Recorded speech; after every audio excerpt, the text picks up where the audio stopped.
Hi friends, welcome to Sasi's cookup. நம்ம வாழ்க்கையில் எந்த ஒரு விஷயத்தையும் பாசிட்டிவான முறையில் அணுகும் பொழுதும், பாசிட்டிவான வார்த்தைகளை பேசும் பொழுதும் நம்ம வாழ்க்கையில் நமக்கு நடக்கக்கூடிய எல்லா விஷயங்களும் பாசிட்டிவாகவே இருக்கும் அப்படிங்கிற ஒரு நல்ல சிந்தனையோடு இன்றைக்கி நம்ம வீடியோவை ஸ்டார்ட் பண்ணலாம்.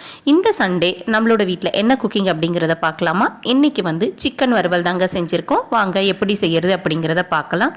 இதுக்கு முதல்ல ஒரு 10லேருந்து 12 வரைக்கும் சின்ன வெங்காயம், 2 பெரிய வெங்காயம் எடுத்து வச்சுருக்கேன். கொஞ்சமாக இஞ்சி, பூண்டு, ஒரு பெரிய பல் பூண்டு, அதுக்கப்புறம் பார்த்திங்கன்னா 2 தக்காளி, காஞ்ச மிளகா ஒரு 4, அரை கிலோ சிக்கன், நெக்ஸ்ட்டு மிளகாத்தூளும் கொஞ்சமாக சிக்கன் மசாலாவும் 2 ஸ்பூன் அளவுக்கு மிளகாத்தூள், ஒரு அரை ஸ்பூன் அளவுக்கு சிக்கன் மசாலா எடுத்து வச்சுருக்கேன்.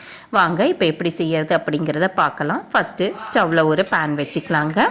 அதில் எண்ணெய் ஊற்றிக்கலாம். எண்ணெய் நல்லா காஞ்ச பிறகு பட்டை, லவங்கம், கொஞ்சமாக சோம்பு இதையும் போட்டுக்கலாங்க. போட்டுட்டு அதுக்கப்புறம் காஞ்ச மிளகாவையும் அதில் நம்ம போட்டுக்கலாம். போட்டுட்டு கருவேப்பிலையை நம்ம அதில் போட்டுக்கலாங்க. கருவேப்பிலை நல்லா பொரிஞ்ச உடனே நம்ம கட் பண்ணி வச்சுருக்கக்கூடிய வெங்காயமும் சின்ன வெங்காயத்தையும் அதில் நம்ம போட்டுக்கலாங்க. போட்டு நல்லா வதக்கிக்கலாங்க.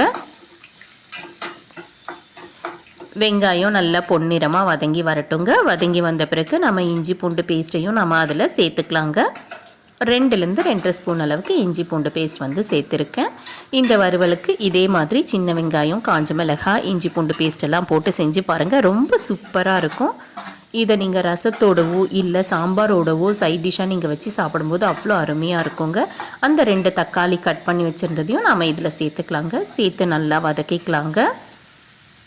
வதக்கிட்டு நாம் எடுத்து வச்சுருக்கக்கூடிய அந்த சிக்கனையும் நாம் இதில் சேர்த்துக்கலாங்க. சிக்கன் நல்லா வாஷ் பண்ணி எடுத்து வச்சுருக்கேன். அதை போட்டு நம்ம சேர்த்து நல்லா வதக்கி எடுத்துக்கலாங்க. எல்லாத்தையும் நல்லா மிக்ஸ் பண்ணிக்கோங்க.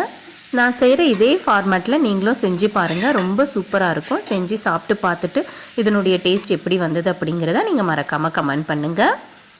இதுக்கு தேவையான அளவு உப்பை சேர்த்துக்கலாங்க. உப்பை சேர்த்து வதக்கிக்கலாங்க. 2லேருந்து 3 நிமிஷம் வரைக்கும் நல்லா வதக்குங்க. மூடி வச்சு வதக்கி விடுங்க. லைட்டாக சிக்கன் அதிலே வேகட்டும். இப்போ இதுக்கு தேவையான அளவு மிளகாத்தூளும் சிக்கன் மசாலாவையும் சேர்த்துக்கலாங்க. ஆல்ரெடி பட்டை லவங்கெல்லாம் போட்டிருக்கிறதுனால நான் கரம் மசாலா சேர்க்கலை. சிக்கன் மசாலா சேர்த்திங்கனாலே அந்த டேஸ்ட் ரொம்ப சூப்பராக இருக்கும். எல்லாத்தையும் சேர்த்து நல்லா வதக்கி விடுங்க. இதுக்கு தண்ணி ஊற்ற வேண்டிய அவசியம் இல்லை. சிக்கன்லேருந்து வதங்கி வரக்கூடிய அந்த தண்ணியே இந்த வறுவலுக்கு போதுமானதாக இருக்குங்க. நல்லா வதக்கி விட்டுட்டு ஸ்டவ்வை சிம்மில் வச்சு மூடி வச்சுருங்க. 5 மினிட்ஸ்க்கு ஒரு முறை நல்லா கலரி கொடுங்க. 20லேருந்து 25 மினிட்ஸ் சிம்லேயே நல்லா வேகட்டுங்க. சிக்கன் ரொம்ப சாஃப்டாக நல்லா வெந்துடும். பாருங்கள் எவ்வளோ சூப்பராக வெந்திருக்கு. பார்க்கவே ரொம்ப டெம்டிங்காக இருக்குது. சாப்பிடணும்னு தோணுது. நீங்கள் இதை ரைஸில் போட்டு லைட்டாக அப்படியே பிசைஞ்சு சாப்பிட்டிங்கனாலே ரொம்ப சூப்பராக இருக்கும். இல்லை சாம்பார் வச்சுட்டு அது கூட நீங்கள் இதை வறுவலாக வச்சு சாப்பிட்டிங்கன்னா ரொம்ப ரொம்ப சூப்பராக இருக்குங்க. ரசத்துக்கும் இது அருமையாக இருக்கும். நீங்கள் ட்ரை பண்ணி பாருங்கள். ட்ரை பண்ணி பார்த்துட்டு எப்படி இருந்ததுன்றதை மறக்காமல் கமெண்ட் பண்ணுங்கள். இது எங்கள் வீட்டில் சூடான சாதத்தோடு இந்த வறுவலையும் நாங்கள் வச்சு சாப்பிட்டோம். அவ்வளோ அருமையாக இருந்ததுங்க. இந்த டிஷ் உங்களுக்கு பிடிச்சிருந்ததுன்னா நம்மளுடைய சசீஸ் குக்கப் சேனலை சப்ஸ்கிரைப் பண்ணிக்கோங்க. அப்படி பக்கத்தில் இருக்கக்கூடிய பெல் ஐக்கானையும் கிளிக் பண்ணிக்கோங்க. அப்போ தான் நாம் போடுற வீடியோஸ் உடனடியாக உங்களுக்கு சேருங்க. இந்த மாதிரி இந்த டிஷ் மட்டும் இல்லாமல் இன்னும் வேறு எந்த டிஷ்ஷஸ்லாம் உங்களுக்கு பிடிக்குமோ அதெல்லாம் நீங்கள் கமெண்ட் பண்ணுங்கள். உங்களுக்காக அந்த டிஷ்ஷஸ்லாம் நாங்கள் செஞ்சு எங்கள் வீடியோவில் அப்லோட் பண்ணுறோங்க. பாருங்கள் எங்கள் வீட்டில் ரைஸ்க்கு அதுக்கு நல்ல சிக்கன் வறுவல், சூப்பராக முருங்கைக்காய், கத்திரிக்காய், அவரைக்காய் இதெல்லாம் போட்டு ஒரு சாம்பார் வச்சுருந்தேங்க.